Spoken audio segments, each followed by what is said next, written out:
한 주 동안 잘들 지내셨습니까? 아멘. 우리는 오직 예수 그리스도 안에서 매일매일이 승리하는 자의 삶이 우리 모두의 삶이 되시기를 간절히 소망합니다. 아멘. 오늘 말씀 속에 우리에게 주시는 가장 주제적인 말씀이 바로 28절에 있습니다. 28절 우리 같이 한번 읽어볼까요? 시작. 그가 모든 것을 버리고 일어나 따르니라. 그러니까 모든 것을 버리고 예수를 따랐다. 이것이 오늘 주제입니다. 오늘 살아가는 수많은 사람들은 자기가 가진 모든 것을 버리려면 중대한 결단을 해야 되는 것이 바로 우리 사람들의 사는 모습입니다. 왜 그렇게 중대한 결단을 내려야 하는가 하면 많은 사람들이 어떤 일을 할 때 항상 걸리는 문제가 뭔가 하면 가족들의 의식주 문제입니다. 어떻게 먹고 살 거냐, 어디에서 살 거냐, 또는 무엇을 입고 어떻게 살아야 하느냐, 이런 문제가 늘 걸립니다. 어떠한 일을 결정할 때. 그래서 많은 사람들은 어떤 자기 자신의 모든 것을 버리고 무언가를 진행할 때 또는 무언가를 따라야 하는 모습이 있을 때 항상 중대한 결단이란 말이에요. 거기에서 제일 먼저 걸리는 것이 가족들의 의식주 문제다. 도대체 어떻게 해결할 거냐. 또한 그 이후에 따라오는 문제가 반드시 많은 사람들이 질문하는 게 있습니다. 노후 문제는 더 있냐? 즉 말하자면 나이 들어서 벌이가 없을 때 어떻게 생활할 것이냐? 어떻게 살아갈 것이냐? 이 문제가 항상 걸립니다. 그래서 사람들은 모든 것을 버리고 무언가를 따르려면 정말 중대한 결단을 해야 되는 거예요. 또한 사람들이 항상 묻는 게 있지 않습니까? 자녀들이 있을 때 자녀들의 교육 문제와 결혼 문제는 어떻게 할 것이냐. 그러니까 사람들은 모든 것을 버려두고 무언가를 따라가려고 하거나 무엇을 결단하거나 무엇을 해야 된다면 정말 중대한 결단을 해야 모든 것을 버리고 따를 수 있는 그런 모습이 바로 우리의 모습인 것입니다. 그런데 오늘 우리에게 레위라는 한 사람이 보여주는 모습이 있는데 무엇을 보이는가 하면 레위가 모든 것을 버리고 예수를 따랐다라고 말하고 있는 것입니다. 아니 도대체 이 레위라는 사람이 어떤 사람이길래 예수님께서 나를 따르라 그랬는데 모든 것을 버려두고 예수님을 따랐다라고 28절에 말씀하고 있다 이 말입니다. 그렇다면 이 레위가 누구인지를 말하고 있는 내용을 우리가 확인해 봐야 되겠죠. 자, 27절, 28절을 같이 한번 읽겠습니다. 27절과 28절 같이 시작. 그 후에 예수께서 나가사 레위라 하는 세리가 쇠관에 앉아 있는 것을 보시고 나를 따르라 하시니 그가 모든 것을 버리고 일어나 따르니라. 자, 레위라는 사람이 지금 무엇을 직업이 뭐라고 얘기합니까? 세리라고 말하는 거예요. 세리. 세리는 오늘날 그 세금을 거두는 나라 공무원입니다. 그런데요, 이 성경에 기록되어 있는 그 시절로 돌아가 보면 그 당시 세리는 이스라엘 사람들이 봤을 때 매국노로 칭했던 사람이 바로 세리입니다. 왜 그런가 하면요, 지금 이스라엘은 지금 이 성경에 기록되는 그 시기에 로마의 식민지 속국이었습니다. 그런데 식민지 속국이라면 우리가 36년 일제 치하에 있을 때를 생각해 보면 우리나라 사람이 일본 나라를 위해서 세금을 거두는 역할이 내 모습이었다면 지금 대한민국에 있는 많은 사람들이 저를 보고 어떻게 생각하겠어요? 저런 나라 팔아먹을 놈이다 이렇게 얘기하겠죠. 즉 지금 여기에 있는 모습이 바로 그런 모습이다 이 말입니다. 그러니까 지금 여기에 나와 있는 레위라 하는 사람은 세리였는데 세리는 자기 형제 자매들 즉 이스라엘 백성들에게 세금을 거두어서 로마 관원들에게 바치기도 해야 되지만 자기도 먹고 살아야 되는 거예요. 그렇기 때문에 이 레위라는 사람은 세금을 거두는 직원으로서 공무원의 역할을 감당하기 위해서는 로마가 배정한 세금보다는 좀 더 많이 거둬야 로마에도 바치고 자기 생활비도 쓸 수 있는 거예요. 그러니까 이스라엘 백성들의 입장에서 보면 매국노 중에 매국노죠. 안 그래도 속국에 사는 사람들은 로마의 많은 것을 빼앗겼기 때문에 별로 가진 것 없이 가난하게 살고 있는데 그들에게 세금을 거둬서 로마에도 바쳐야 되고 자기도 생활비를 거기에서 얻어 써야 되는 거니까 백성들에게는 아주 눈에 가시 같던 사람이 바로 세리의 모습이었다. 그렇기 때문에 같은 이스라엘 백성으로서 자기 형제 자매들에게 세금을 거두는 것이기 때문에 주위 사람들에게 인식은 별로였다 이 말이에요. 그런데 그에게 예수님께서 나를 따르라 하니까 다른 그 어떤 토시도 없습니다. 27절, 28절 두 절을 읽어보면 뭐 집에 잠시 들러서 보따리 좀 갖다 놓고 오겠습니다. 아니면은 내 아내에게 제가 어디 간다라고 말하고 오겠습니다. 이런 말 한마디도 없습니다. 그가 모든 것을 버리고 일어나 따랐다라고 28절에 말하고 있는 거예요. 그렇다면 자 여러분들 눈 뜨고 저를 집중해 주세요. 예. 주일날 예배는 하나님께 집중하는 거지 내 일상에 집중하는 게 아닙니다. 그러니까 말씀에 집중을 해주세요. 모든 것을 버리고 일어나 따랐다 이 말 속에는 무엇이 포함되어 있는가 하면 그동안 세리라는 직업에 대해서 굉장히 많은 고민을 했을 거라는 얘기입니다. 여기 지금 그런 내용은 전혀 없잖아요. 그리고 또한 세리라는 직업을 가진 레위라는 사람은 많은 형제 자매들에게 욕을 들어먹기도 하고 매국노라는 칭함을 받기도 하고 이런 거기 때문에 자기 직업에 대한 굉장한 깊은 고민을 했을 거라 이 말이에요. 그리고 많은 형제 자매들 내 같은 민족이고 내 같은 백성이고 가까이 있는 내 형제 자매들이기 때문에 그들에게 세금을 거두는 사람으로서 더군다나 그 세금이 내 나라 내 백성을 위해 쓰는 것이 아니라 로마에 바쳐지는 세금이니까 세리로서는 굉장히 부담이 있는 거죠. 그러한 고민을 많이 했을 거라는 입장입니다. 왜 그것을 알 수 있는가 하면 예수님께서 그를 보고 나를 따르라 했는데 아무 토시 아니하고 따라갔거든요. 이해가 되십니까? 무슨 말인지? 그러므로 레위가 자기를 부르신 예수님께 너무 고마워서 하는 행동을 보세요. 어떻게 하는가 하면 29절에 같이 한번 읽어볼까요? 29절 같이 시작. 레위가 예수를 위하여 자기 집에서 큰 잔치를 하니 세리와 다른 사람이 많이 함께 앉아 있는지라. 즉 말하자면 레위가 예수를 위해 자기 집에서 큰 잔치를 했다라는 얘기입니다. 잘 보세요.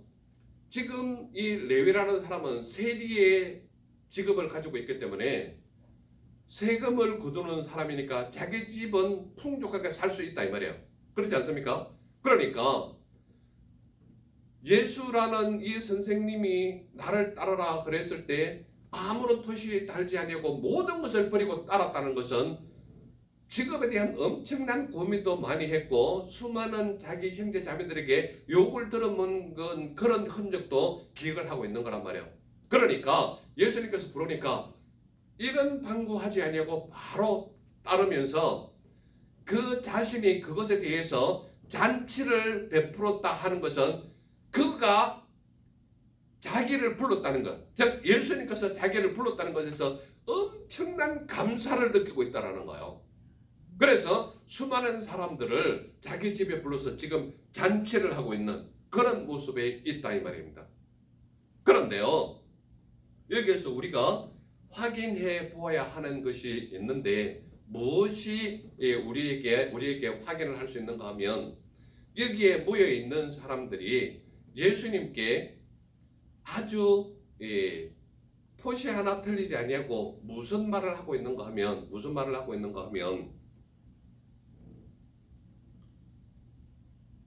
레위와 그 레위 집에 가서 잔치를 하는 걸 보고 바리새인과 서기관들이 아주 노골적으로 예수님에게 이야기하는 게 뭔가 하면 당신은 어찌하여 세리와 죄인들과 함께 교제를 나누냐, 이것을 아주 노골적으로 따진다 이 말입니다. 또 하나는 무엇을 따지는가 하면 요한의 제자들과 바리새인의 제자들은 금식도 하고 기도도 하는데, 쉽게 얘기하면 금식 기도를 하는데 어찌하여 당신의 제자들은 먹고 마시는 것만 합니까? 이것을 대놓고 질문을 하는 겁니다. 그러니까 예수님께서 무엇을 어떻게 말하고 있는지를 잘 보시기 바랍니다. 첫 번째로 나타나는 것이 내가 죄인을 불러 회개시키러 왔다라고 말하고 있습니다. 어디에 있습니까? 32절에 있습니다. 32절 같이 한번 읽어볼까요? 시작. 내가 의인을 부르러 온 것이 아니요 죄인을 불러 회개시키러 왔노라. 그러니까 예수님께서 지금 오신 목적이 뭐라는 거예요? 죄인을 불러서 회개시키러 왔다는 얘기입니다. 지금 그렇다면 이 말을 하는 의도가 뭘까요? 이 말을 하는 의도가 저에게 주목해 주시기 바랍니다. 내가 죄인을 불러 회개시키러 왔다라고 얘기하는 거기에서 첫 번째로 그들이 제시하는 질문이 뭔가 하면 너희가 어찌하여 세리와 죄인과 함께 먹고 마시느냐, 이 질문입니다. 세리는 그 당시 매국노기 때문에 그 사람들의 보는, 그 백성들의 입장에서는 즉 말하자면 바리새인과 서기관의 눈에서 보일 때에 세리는 뭐예요? 매국노기 때문에 죄인이다 이 말이에요. 그리고 많은 사람들이 접근하지 못할 인간으로서 또는 죄인과 같은 입장으로서 누구를 봤느냐? 세리를 본 겁니다. 그러니까 지금 바리새인과 서기관들이 너희가 어찌하여 세리와 죄인과 함께 먹고 마시느냐, 이 말은 접근하지 못할 죄인과 세리와 어떻게 교제를 할 수 있냐, 이 말을 하고 있는 겁니다. 제가 무슨 말인지 따라오고 계시죠? 그러니까 이 질문에 대해서 예수님께서 대답을 하시는데 어떻게 말씀하시는가 하면 건강한 자에게는 의사가 쓸데없고 병든 자에게라야 쓸데있다라고 말하고 있는 겁니다. 몇 절에 있습니까? 31절에 있습니다. 31절. 그런데요, 저를 보시기 바랍니다. 의사는 건강한 자에게는 필요가 없어요. 몸이 아프거나 운신할 수 없는 아주 깊은 병에 걸렸을 때만 의사가 필요한 거예요. 그런데 예수님께서 이 말씀을 하시는 이유가 건강한 자에게는 의사가 쓸데없고 병든 자에게는 쓸데있다 그러면서 그 이후에 예수님께서 대답하시는 게 뭔가 하면 내가 의인을 부르러 온 것이 아니라 죄인을 불러 회개시키러 왔다는 거예요. 그렇다면 예수님께서 이 말씀을 하는 이유 중에 가장 큰 것이 뭔가 하면 바리새인과 서기관들은 우리는 의롭다고 말하고 있고 우리는 죄가 없다고 말하고 있고 나는 온전히 하나님 앞에 깨끗하며 금식하며 기도하는 거기 때문에 기도하는 사람이기 때문에 어찌하여 너희들은 금식도 안 하고 기도도 안 하고 네 제자들은 먹고 마시기만 하느냐, 이 말을 하고 있는 거예요. 그런데 지금 바리새인과 서기관들은 뭐 한다는 거예요? 나는 금식 기도도 한다, 그거 뭐예요? 자기 자신이 하나님 말씀대로 살아간다? 왜? 나는 뭐라는 거예요? 나는 지금 의롭다, 의인이다라는 것을 주장하고 있는 거예요. 그렇다면 예수님께서 내가 죄인을 부르러 왔지 의인을 부르러 온 것이 아니다, 이 말을 하고 있는 겁니다. 그렇다면 지금 바리새인과 서기관들은 자기들은 의롭다고 하고 예수 그리스도를 따르지 않지 않습니까? 그렇다면 지금 길거리에서 세금을 받고 있는 세리를 불러서 나를 따르라 그랬더니 두 말 안 하고 따라오거든요. 그리고 그는 예수님께서 부른 것에 대해서 너무 감사해서 자기 집에 많은 세리와 죄인뿐만 아니라 예수님과 함께 했던 사람도 불러서 지금 잔치를 배설하고 있단 말이에요. 그렇다면 예수님의 눈에 볼 때에 누가 죄인이고 누가 의인이라는 거예요? 예수님께서 말씀하실 때 두 말 안 하고 따라온 자는 세상 사람들이 볼 때는 죄인이고 매국노고 철저한 원수 같은 사람인데, 예수님께서 부르셨을 때 부르자마자 아무런 토시 아니하고 모든 것을 버리고 따라온 그는 의인이라는 거예요.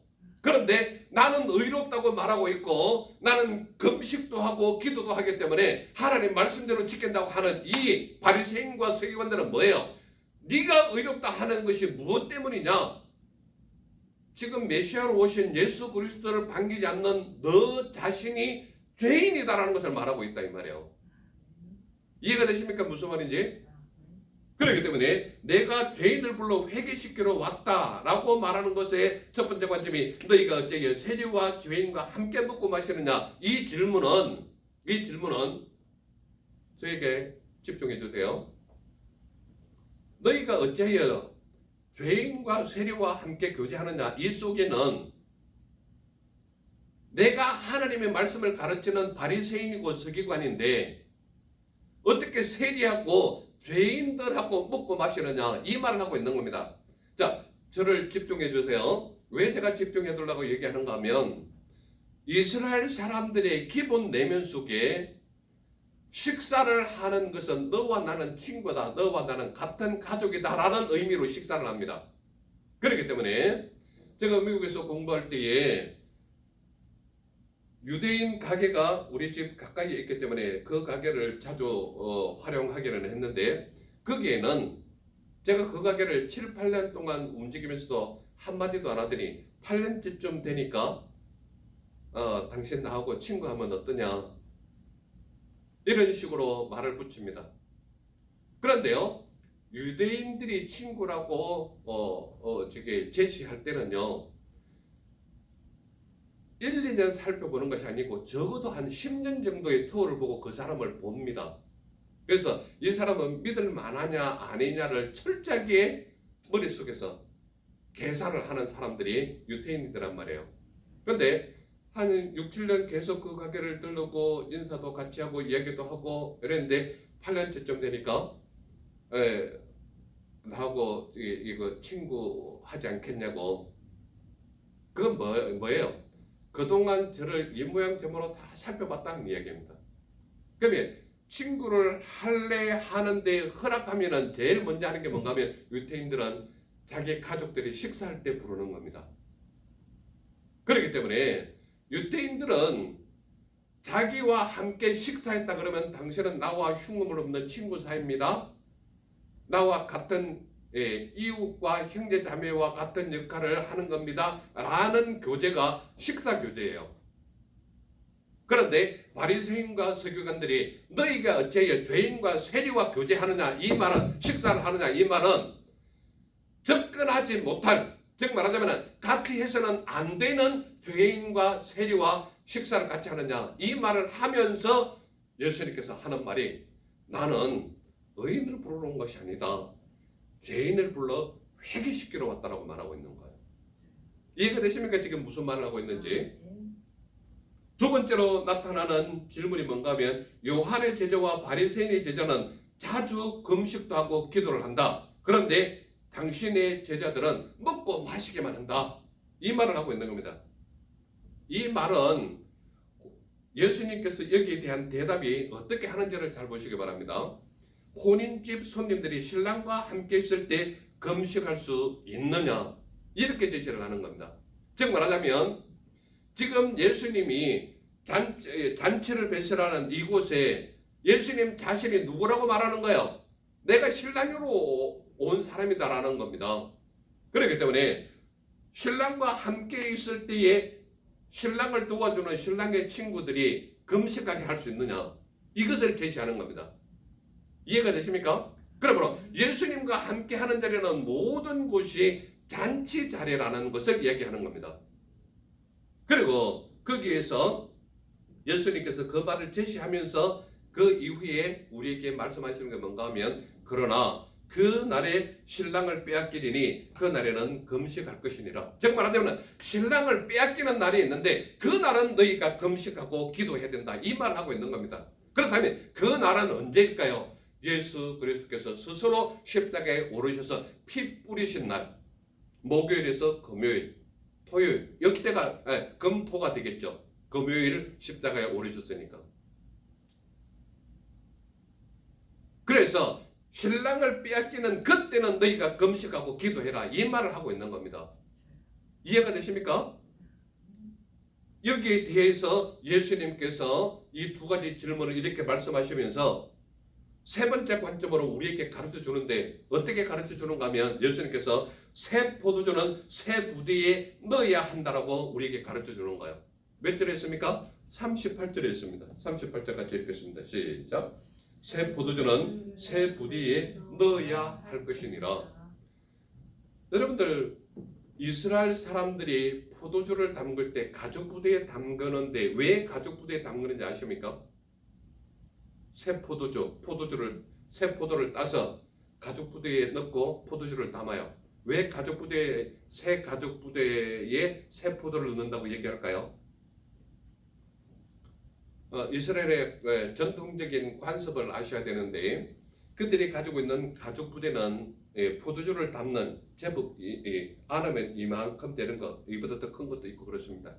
그런데요, 새 가죽 부대에 새 포도를 넣어서 포도주를 담는 데는, 새 포도를 넣고 포도주를 담을 때는 가죽 부대에 딱 담자마자 새로 딴 포도는 숙성 과정에서 익으면서 이게 가스가 발생합니다. 그래서 가죽 부대가 팽창해져요. 그리고 한참 숙성해지면 가스가 이 가죽 틈새로 바깥으로 삐져나오면서 가죽이 점점 신축성을 잃고 축 늘어집니다. 탄탄했다가 어느 정도 시간이 많이 지나고 나서는 가죽 부대가 이 탕탕한 것이 밑으로 이렇게 축 처집니다. 신축성이 떨어지기 때문에. 왜냐하면 가스가 발생하면서 팽창했다가 가죽이 이렇게 팽창한 것이 그대로 있는 것이 아니라 가죽 틈 사이로 공기가, 가스가 바깥으로 빠져나오면 이게 안에 물만 가득 있게 이렇게 또 줄어들어요. 그리고 가스가 팽창했다가 줄어들면 더 이상 포도에서 생성되는 가스는 더 이상 나오지 않고 그대로 간직하게 되어 있는 거예요. 그런데 신축성이 떨어진 오래된 묵은 포도주가 담겨 있는 상태에서 포도주를 비워내고 여기다가 새 포도주를 담은 이 가죽 부대가 어떻게 될까요? 신축성이 떨어지기 때문에 가스가 발생하면 이렇게 되다가 가죽 부대가 펑 터져버리는 거야. 그래서 예수님께서는 그러한 관습적인 이스라엘 사람들의 포도주 담그는 그 관습을 너무나도 잘 아시기 때문에 뭐라고 얘기하는가 하면 37절 한번 읽어볼까요? 37절 시작. 새 포도주를 낡은 가죽 부대에 넣는 자가 없나니 만일 그렇게 하면 새 포도주가 부대를 터뜨려 포도주가 쏟아지고 부대도 못 쓰게 되리라. 그러니까 가죽 부대인데 이미 묵은 포도주를 담근 것을 꺼내고 거기에다가 새 포도주를 담그면 이게 가스가 생성해서 팽창되면 이거는 신축성이 떨어지게 되면 펑 터져버리는 거야. 그러면 가죽 부대도 못 쓰고 포도주도 버리게 되는 거야. 제 설명이 좀 이해가 되십니까?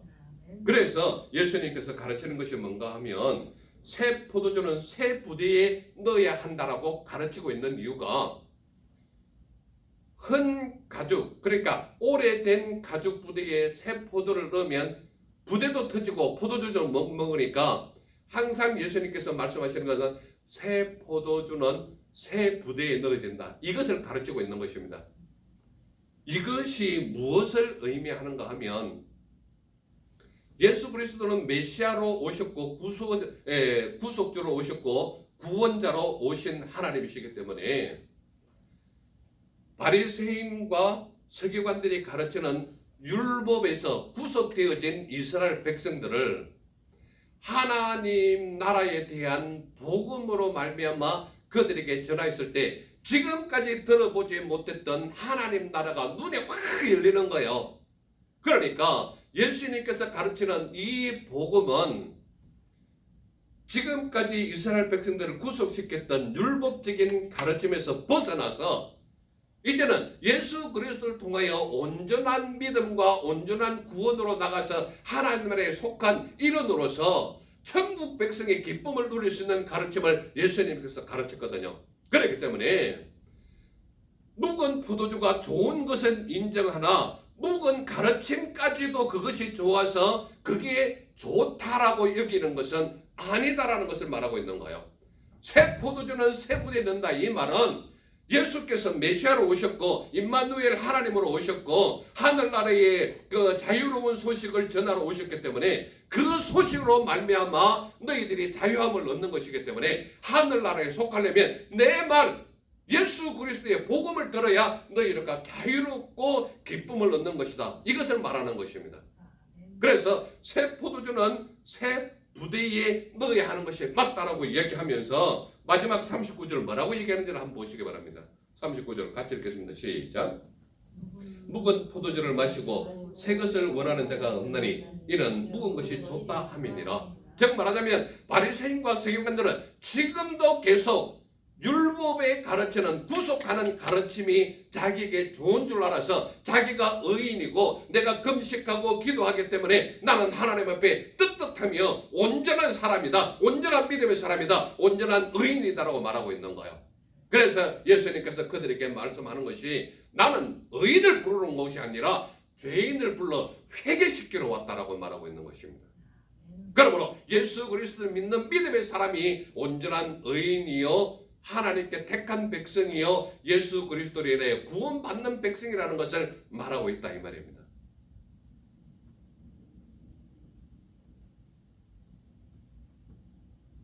예수님께서 분명히 우리에게 말씀하시는 것이 새 포도주를 낡은 가죽 부대에 넣는 자가 없다.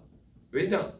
그렇게 하기만 하면 가죽 부대도 터지고 포도주도 못 먹기 때문에. 그래서 예수님은 새 포도주는 새 부대에 넣어야 된다. 이 말씀을 가르치고 있는 것입니다. 그렇다면 이 말씀을 우리는 아주 간단한 질문으로 여러분들에게 할 수가 있겠죠. 어떻게 질문할 수 있습니까? 사람들은 왜 레위처럼 모든 것을 버리고 예수님을 따르지 못하느냐? 아주 간단한 이유가 있는 것이 무엇인가 하면 예수님이 모든 것을 해결하려는 믿음이 없기 때문에 모든 것을 버리지 못하는 거예요. 예수님이 모든 것을 해결하려는 믿음만 있다면 모든 형제자매들에게 욕 들어먹는 세리처럼 모든 것을 버리고 예수님을 따르는 모습이 우리 삶 속에 나타나야 되는 거예요. 그리할 때에 그에 필요한 모든 것이 예수 그리스도로 인하여 채워지는 현장을 보게 되고 만져지게 되고 느끼게 되는 거예요. 사람들은 왜 레위처럼 모든 것을 버리지 못하는가 하면 예수님이 모든 것을 해결하리라는 믿음이 없기 때문이다 이 말입니다. 또한 많은 사람들이 레위처럼 모든 것을 버리지 못하는 이유 중에 하나가 아직은 세상에 미련이 남아있기 때문입니다. 세상의 유혹과 세상의 화려함이 나를 향하여 손짓할 때에 쉽게 뿌리치지 못하는 것이 믿음의 깊은 뿌리를 내리지 못하는 사람일수록 더 유혹이 많은 것입니다. 그러므로 아직은 세상의 미련이 남아있으면 예수님께로 돌아오기는 힘듭니다. 예수님의 능력 믿기도 힘들고요. 그러므로 세상에 조그만 어떤 미련이 남아있고 어떠한 조그만 흥미거리가 있고 조금만 마음이 가는 게 있으면 주님 전에 나오는 것보다는 세상을 향하여 뛰어가는 것이 아주 간단한 이유거든요. 그러므로 주님 전에 나오는 것이 힘듭니까? 벗어나는 것이 힘듭니까? 물을 이유가 없어요. 죄인은 세상이 편해요. 죄인은 세상이 재미있어요. 죄인은 세상의 유혹에 쉽게 넘어가는 것이 아니라 세상의 유혹과 융합되어서 가는 거예요. 구별된 사람만 하나님 전에 나올 수 있는 겁니다. 또한 사람들은 왜 레위처럼 모든 것을 버리지 못하느냐 하면 인생에 깊은 성찰이 없었기 때문입니다. 자기 삶을 한 번만 돌아보고 자기에게 여러 가지 임한 하나님께서 겪게 하시는 그 모든 것을 돌아볼 때에 오늘날에 내가 있었던 모든 것은 하나님의 은혜라는 것을 확실히 깨닫게만 하면 세상에 그 어떤 것보다도 예수님께 돌아오는 것이 가장 은혜롭고 가장 기쁘고 가장 즐겁다는 것을 깨닫게 되는 것이거든요. 그런 인생의 깊은 성찰이 없었기 때문에 레위처럼 예수님께로 향하여 모든 것을 버리지 못하는 거예요. 예수님은 모든 것을 버리고 우리에게 오신 분이 우리 예수님이십니다. 예수님은 분명하게 32절에 예수님은 죄인을 불러 회개시키러 오신 분이 바로 우리 예수님이십니다. 그러므로 세상의 모든 어려움과 고통과 압박과 핍박과 어려움 속에 있는 고통 속에 있는 그 모든 곳에서 우리를 회개시켜서 하나님의 백성으로서 하나님의 택한 백성으로서 구원시키러 오신 분이 우리 예수님이시다. 그 예수님은 죄인을 불러 회개시키러 오셨기 때문에 내가 의인임네 하고 내가 옳은 사람임네 하고 내가 하나님 앞에 금식함네 하고 내가 하나님 앞에 온전히 세워서 기도함네 하고 자랑하는 그들은 결코 하나님 앞에 의인으로 취급받지 못하는 거예요. 나는 죄인이로소이다. 나를 내려놓고 하나님 앞에 철저히 회개해서 하나님의 말씀을 믿고 따르는 그가 예수님께서는 의인이라고 칭하다 이 말이에요. 여러분들은 죄인으로 오셨습니까? 의인으로 오셨습니까? 예수 그리스도 앞에 오는 모든 사람들은 죄인이요 철저하게 회개해서 예수 그리스도를 믿게 하시는 분이 바로 우리 예수님이시다. 또한 예수님은 신부된 우리를 맞이하러 신랑으로 오신 분이 바로 우리 예수님이시다. 34절에 분명히 말씀하고 있지 않습니까? 34절 한번 읽어볼까요?